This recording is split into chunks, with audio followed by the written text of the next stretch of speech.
அஸ்ஸலாமு அலைக்கும் வரஹ்மத்துல்லாஹி தஆலா பரகாத்துஹு.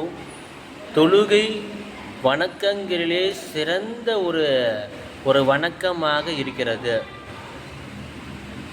அது இறைவனிடத்தில் பேசுவதற்கு ஒரு மிகப்பெரிய ஒரு வாய்ப்பாகவும் அமைகிறது. நபிமார்கள் எல்லாம் ஈமானுக்கு பிறகு முதலில் தொழுகையை தான் அவர்கள் ஏவினார்கள். நாளை அல்லாஹ் கியாமத் நாளில் தொழுகையை பற்றி தான் விசாரிக்கக்கூடியவனாக இருக்கிறான். தொழுகையை தான் அல்லாஹ் அதிகமாக நேசிக்கக்கூடியவனாகவும் இருக்கிறான்.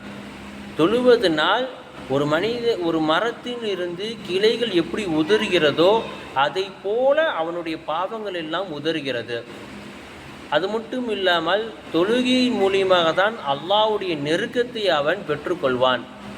ஆகையால் இருக்கக்கூடிய காலகட்டத்தில் நாம் அனைவரும் தொழுது அல்லாஹ்வுடைய பொருத்தத்தை பெறுவதற்கு அல்லாஹ் நாம் தௌஃபீக் செய்வானாக. அஸ்ஸலாமு அலைக்கும் வரஹ்மத்துல்லாஹி தஆலா பரகாத்துஹு.